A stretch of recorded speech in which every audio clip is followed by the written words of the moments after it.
जय श्री विष्णु। भगवान विष्णु सबका मंगल करें। जय सनातनी के इस अंक में आज हम जानेंगे, श्रवण करेंगे श्री सत्यनारायण व्रत कथा, पूजन विधि और आरती।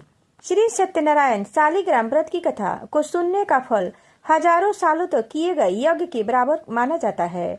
किसी भी शुभ कार्य या मनोकामना पूरी करने हेतु विधि विधान से सत्यनारायण भगवान की पूजा और कथा करवाई जाती है। शास्त्रों के मुताबिक ऐसा माना जाता है कि इस कथा को सुनने वाला व्यक्ति व्रत रखता है तो उसे जीवन के दुखों को श्री हरि विष्णु खुद ही हर लेते हैं। स्कंद पुराण के अनुसार भगवान सत्यनारायण श्री हरि विष्णु का ही दूसरा रूप है और इस कथा की महिमा को भगवान सत्यनारायण ने अपने मुख से देवर्षि नारद को बताया और सुनाया था। वैसे तो सत्यनारायण पूजा के लिए कोई मुहूर्त देखने की जरूरत नहीं होती है, ये किसी भी दिन किया जा सकता है। अब जानते हैं सत्यनारायण कथा की पूजन विधि। सबसे पहले भगवान शालिग्राम या श्री सत्यनारायण भगवान की फोटो, काला तिल, कलश, गंगाजल, नारियल, रोली, मोली, इत्र, इलायची, कमलगट्टा, चावल, दुर्बा, पंचमेवा, पीली सरसों, बतासा, चंदन, सिंदूर, शहद, लौंग, सुपारी, कपूर, हल्दी, आम के पत्ते, ऋतुफल, कपड़ा, तुलसी दल, चौकी, केसर, पंचमेवा, धूप, नैवेद्य, पंच पल्लव और फूल, पंचामृत, दूध, दही, घी और शहद, शक्कर, पान का पत्ता, पुष्पों की माला, गूगल, आम की लकड़ी, जौ, घी, नवग्रह समिधा और हवन सामग्री। सबसे पहले पूर्णिमा के दिन या जब भी आप व्रत कर रहे हैं, पूजा वाले दिन शाम में या जब भी समय मिले, स्नान आदि से निवृत्त होकर पूजा स्थान में आसन पर बैठ जाएं। पूजा के स्थान पर रंगोली बनाने के बाद उस रंगोली पर चौकी को रख देवें। फिर उस पर स्वास्तिक बनाएं।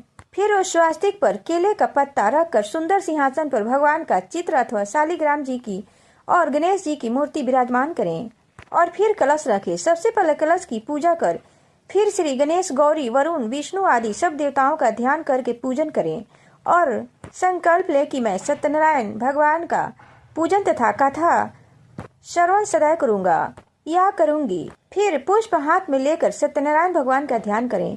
यगो पवित्र पुष्प, धूप, नैवेद्य आदि से युक्त होकर स्तुति करें।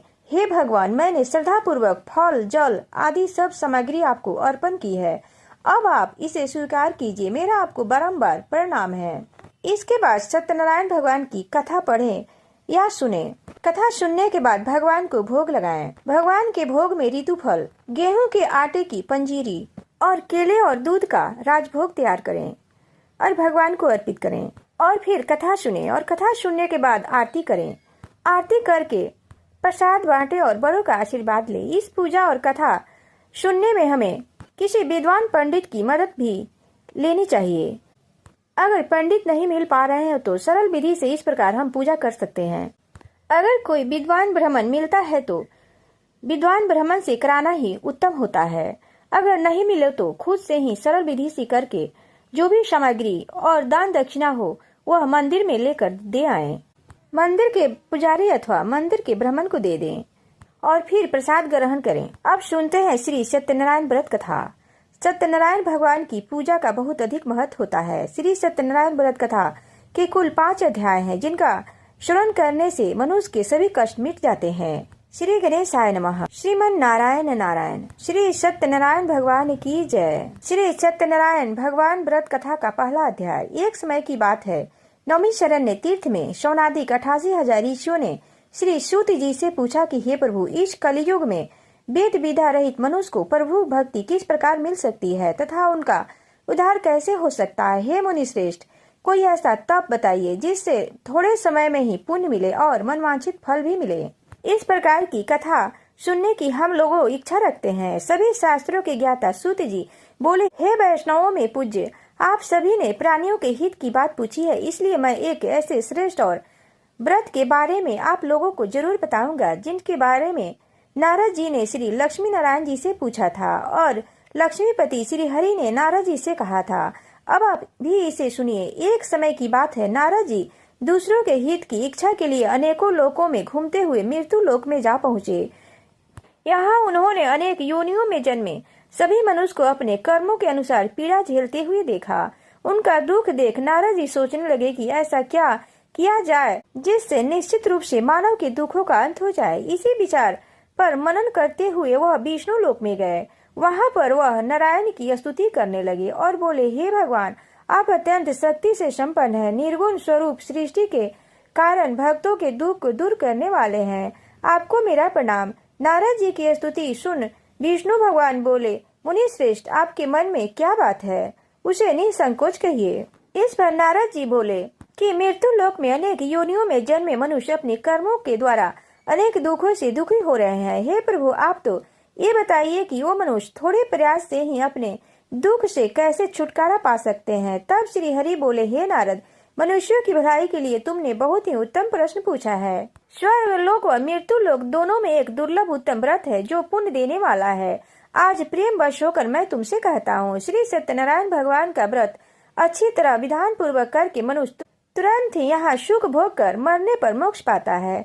श्री हरि के वचन सुन नारद जी बोले कि उस व्रत का फल क्या है प्रभु, और उसका विधान क्या है? यह व्रत किसने किया था? इस व्रत को किस दिन करना चाहिए? अब आप सब कुछ विस्तार से बताइए। नारद जी की बात सुनकर फिर श्री हरि बोले, दुख व शोक को दूर करने वाला, यह सभी स्थानों पर विजय दिलाने वाला, मानव को शक्ति और श्रद्धा के साथ शाम को श्री सत्यनारायण की पूजा धर्मपरायण होकर ब्राह्मणों व बंधुओं के साथ करने और साथ ही यथाशक्ति अनुसार भक्ति भाव से भगवान को भोग लगाए, आरती गाए और ब्राह्मणों सहित बंधु बांधवों को भी भोजन कराएं। इसके बाद स्वयं भोजन करें, कीर्तन भजन के साथ भगवान की भक्ति में लीन हो जाएं।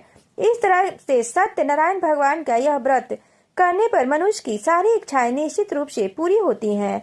इस कलिकाल अर्थात कलयुग में मृत्यु लोक में मोक्ष का यही एक सरल उपाय बताया गया है। श्री सत्यनारायण व्रत कथा का प्रथम अध्याय पूर्ण हुआ। तो सब प्रेम से बोलिए श्री सत्यनारायण भगवान की जय। श्री सत्यनारायण भगवान व्रत कथा का दूसरा अध्याय। सूत जी बोले, हे ऋषि, सूत जी बोले, हे ऋषियों, जिसने पहले समय में इस व्रत को किया था उसका इतिहास कहता हूँ, ध्यान से सुनो। सुंदर काशीपुरी नगर में एक अत्यंत निर्धन ब्राह्मण रहता था। भूख प्यास से परेशान वह धरती पर घूमता रहता था। ब्राह्मणों से प्रेम करने वाले भगवान ने एक दिन ब्राह्मण का वेश धारण कर उसके पास जाकर पूछे, हे विप्र, नित्य दुखी होकर तुम पृथ्वी पर क्यों घूमते हो? दिन ब्राह्मण बोला, मैं निर्धन हूँ, भिक्षा के लिए धरती पर घूमता हूँ। यदि आप इसका कोई उपाय जानते हो तो बताइए। वृद्ध ब्राह्मण रूपी भगवान ने कहा कि सत्यनारायण भगवान मनोवांछित फल देने वाले हैं, इसलिए तुम उनका पूजन करो। इसे करने से मनुष्य के सभी दुख दूर हो जाते हैं। वृद्ध ब्राह्मण बनकर आए श्री सत्यनारायण भगवान उस निर्धन ब्राह्मण को व्रत का सारा विधान बताकर अंतर ध्यान हो गए। अगले दिन सुबह उठने के साथ ही उस बूढ़े ब्राह्मण ने मन में संकल्प लिया, सत्यनारायण का व्रत करूंगा, और फिर अपने नित्य कर्मों से फ्री होकर वह भिक्षा के लिए चल पड़ा। उस दिन उसे भिक्षा में बहुत सा धन प्राप्त हुआ। उसी धन से उसने परिवार के साथ भगवान श्री सत्यनारायण की पूजा की और व्रत रखा। व्रत करने के कुछ दिन बाद उसके सभी दुखों और कष्ट दूर होने लगे और देखते ही देखते सुखी संपन्न हो गया और अनेक संपत्तियों का मालिक बन गया। तब हर महीने की पूर्णिमा के दिन में ब्राह्मण सत्यनारायण की पूजा व्रत करने लगा। इस प्रकार सत्यनारायण भगवान के इस व्रत को करके वह श्रेष्ठ ब्राह्मण सभी पापों और गरीबी से मुक्त हो गया और उसने एक दुर्लभ मोक्ष पद को प्राप्त किया। इस तरह से सत्यनारायण भगवान के व्रत को जो मनुष्य करेगा वह सभी प्रकार के पापों से छूटकर मोक्ष को प्राप्त होगा। जो मनुष्य इस व्रत को करेगा वह सभी दुखों से छूट जाएगा और धन्य धान्य से युक्त हो जाएगा। सूत जी बोले, इस तरह से नारद जी से नारायण जी का कहा हुआ श्री सत्यनारायण व्रत को मैंने तुमसे कहा। हे विप्र, अब मैं और क्या कहूँ? ऋषि बोले, हे मुनिवर, संसार में उस विप्र से सुनकर और किस किस ने इस व्रत को किया, हम सब इस बात को सुनना चाहते हैं। इसके लिए हमारे मन में श्रद्धा का भाव है। श्री सूत जी बोले, हे मुनिवर, जिस जिसने इस व्रत को किया है वह सब सुनो। एक समय वही विप्र धन व ऐश्वर्य के अनुसार अपने बंधु बांधवों के साथ इस व्रत को करने को तैयार हुआ। उसी समय एक लकड़ी बेचने वाला बूढ़ा आदमी आ गया और लकड़ियां बाहर रखकर अंदर ब्राह्मण के घर के अंदर गया। प्यास से दुखी वह लकड़हारा उनको व्रत करते देख विप्र को नमस्कार कर पूछने लगा कि आप यह क्या कर रहे हैं तथा इसे करने से आपको क्या फल मिलेगा? कृपा करके मुझे भी इस व्रत को बताएं। ब्राह्मण ने कहा कि सब मनोकामनाओं को पूरा करने वाला यह सत्यनारायण भगवान का व्रत है। इनकी कृपा से ही मेरे घर में धन धान आदि की वृद्धि हुई है। विप्र से सत्यनारायण व्रत के बारे में जानकर लकहड़ा बहुत प्रसन्न हुआ। चरणामृत लेकर वह प्रसाद खाने के बाद वह अपने घर गया। लकहड़े ने अपने मन में संकल्प किया कि आज लकड़ी बेचने से जो धन मिलेगा उसी से श्री सत्यनारायण भगवान का उत्तम व्रत करूंगा। मन में इस विचार को ले बूढ़ा आदमी सिर पर लकड़ियां रख उस नगर में बेचने गया, जहां उसे अपनी लकड़ियों का दाम पहले से 4 गुना अधिक मिला। बूढ़ा प्रसन्नता के साथ पैसे लेकर श्री सत्यनारायण भगवान की मूर्ति और व्रत की अन्य सामग्रियां लेकर अपने घर गया। वहां उसने अपने परिजनों को बुलाकर विधि विधान से सत्यनारायण भगवान का पूजन और व्रत किया। इस व्रत के प्रभाव से वह बूढ़ा लकहड़ा धन पुत्र आदि से युक्त होकर संसार के समस्त सुख भोग कर अंत काल में वैकुंठ धाम को चला गया। सत्यनारायण व्रत कथा का 2वां अध्याय संपूर्ण हुआ।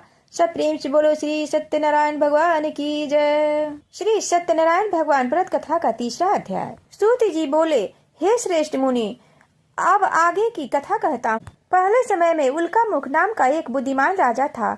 वह सत्यवक्ता और जितेंद्रिय था। प्रतिदिन देव स्थानों पर जाता था और निर्धनों को धन देकर उनके कष्ट को दूर करता था।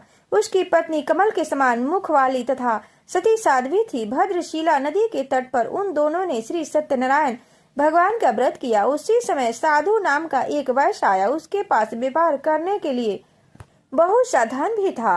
राजा को व्रत करते देख वह विनय के साथ पूछने लगा कि हे राजन, भक्ति भाव से पूर्ण होकर आप यह क्या कर रहे हो?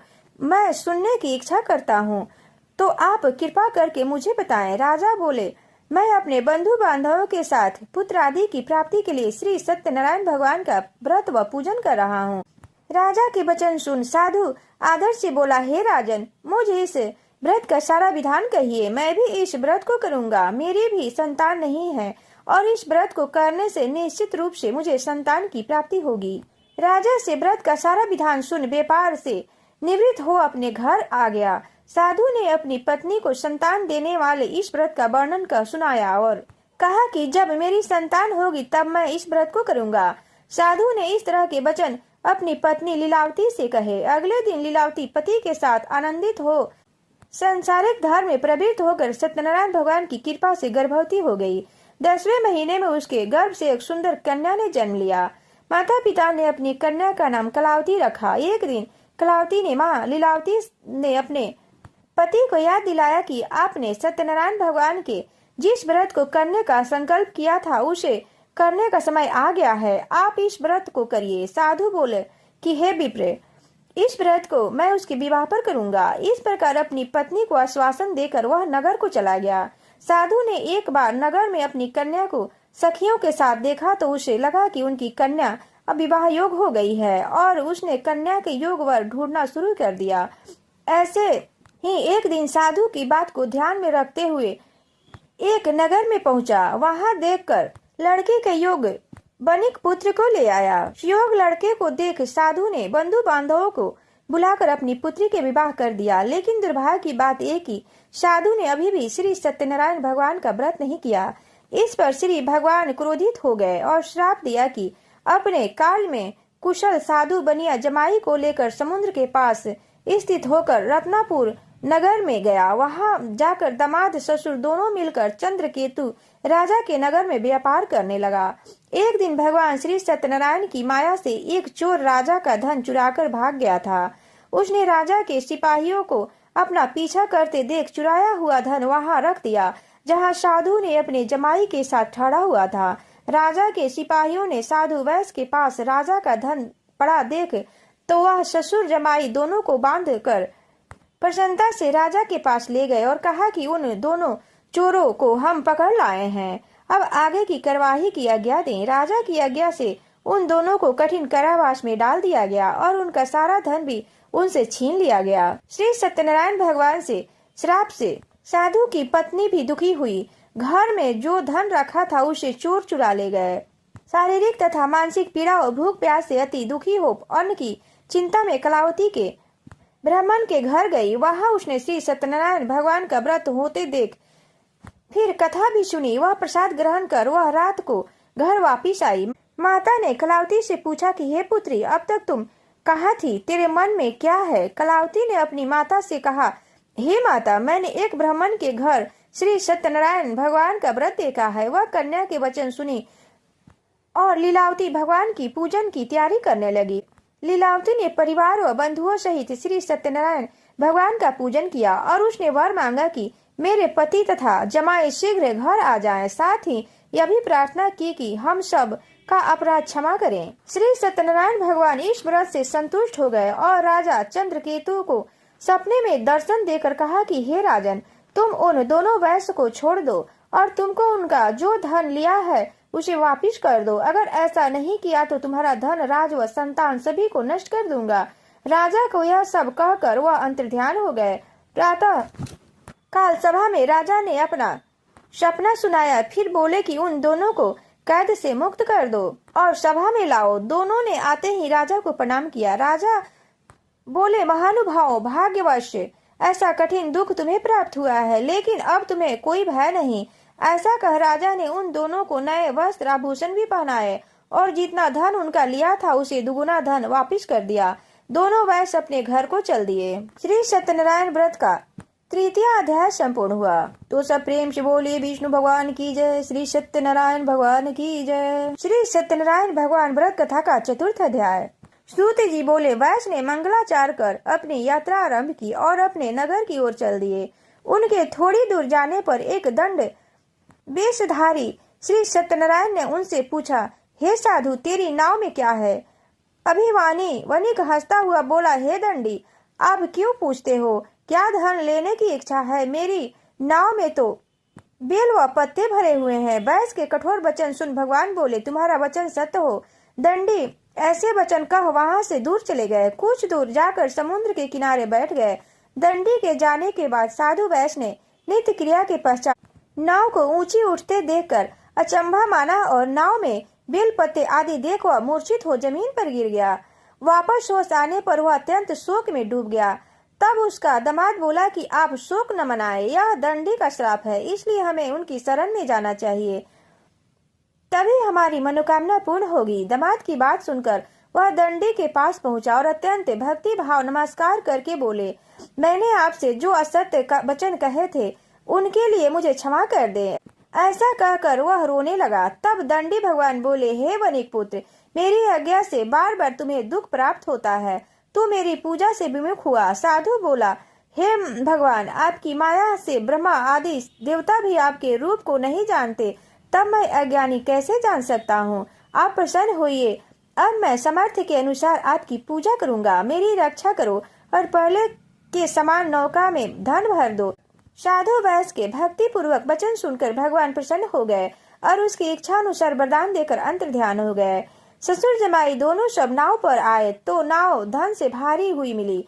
फिर वही अपने साथियों के साथ सत्यनारायण भगवान का पूजन कर अपने नगर को चल दिए।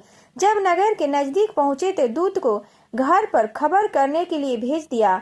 दूत साधु की पत्नी को प्रणाम कर कहता है कि मालिक अपने दामाद सहित नगर के निकट आ गए हैं। दूत की बात सुन साधु की पत्नी लीलावती ने बड़े हर्ष के साथ सत्यनारायण भगवान का पूजन कर अपनी पुत्री कलावती से कहा कि मैं अपने पति के दर्शन को जाती हूँ, तू कार्य पूर्ण कर शीघ्र आ जाना। माँ के ऐसे वचन सुन कलावती जल्दी में प्रसाद छोड़ अपने पति के पास चली गई। प्रसाद की अवज्ञा के कारण श्री सत्यनारायण भगवान रुष्ट हो गए और नाव सहित उसके पति को पानी में डुबो दिया। कलावती अपने पति को वहां न पाकर रोती हुई जमीन पर गिर गई। नौका को डूबा हुआ देखकर वह कन्या को रोता देख साधु दुखी होकर बोला, हे प्रभु, मुझसे तथा मेरे परिवार से जो भूल हुई है उसे क्षमा करें। साधु के दीन वचन सुनकर श्री सत्यनारायण भगवान प्रसन्न हो गए। आकाशवाणी हुई कि हे साधु, तेरी कन्या मेरे प्रसाद को छोड़कर आई है, इसलिए उसका पति अदृश्य हो गया है। यदि वह घर जाकर प्रसाद खाकर लौटती है तो उसे इसका पति अवश्य मिलेगा। ऐसी आकाशवाणी सुन कलावती ने वैसे ही किया जैसा आकाशवाणी के दौरान भगवान ने कहा और फिर प्रसाद ग्रहण करने के बाद जब वो वापस आई तो अपने पति के दर्शन करके अत्यंत प्रसन्न हुई। उसके बाद साधु अपने बंधु बांधवों सहित श्री सत्यनारायण भगवान का विधि विधान से पूजन करता है। वह इस लोक का सुख भोग अंत में स्वर्ग को जाता है। श्री सत्यनारायण भगवान व्रत कथा का चतुर्थ अध्याय पूर्ण हुआ। तो सब प्रेम से बोलिए विष्णु भगवान की जय, श्री सत्यनारायण भगवान की जय। श्री सत्यनारायण भगवान कथा का 5वां अध्याय। सूत जी बोले, हे मुनियों, मैं एक और कथा सुनाता हूँ, उसे ध्यान पूर्वक सुनो। प्रजा पालन में लीन तुंगध्वज नाम का एक राजा था। उसने भी भगवान का प्रसाद का त्याग कर बहुत ही दुख झेला। एक बार वन में जाकर अन्य पशुओं को मारकर वह बढ़ के पेड़ के नीचे आया। वहाँ उसने ग्वालों को भक्ति भाव से अपने बंधुओं सहित सत्यनारायण भगवान का पूजा करते देखा। अभिमानवश राजा ने उन्हें देखकर भी पूजा स्थान में नहीं आया और न ही उसने भगवान को नमस्कार किया।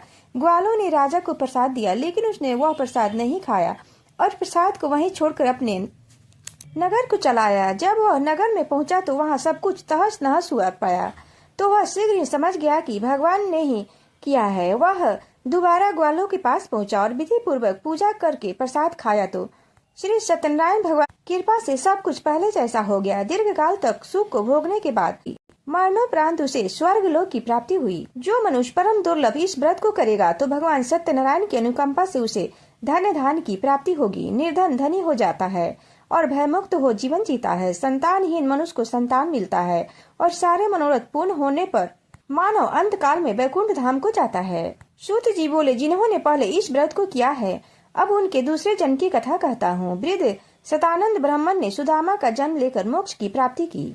लकहड़ ने अगले जन्म में निषाद बनकर मोक्ष प्राप्त किया। उल्का मुख नाम का राजा दशरथ होकर वैकुंठ को गए।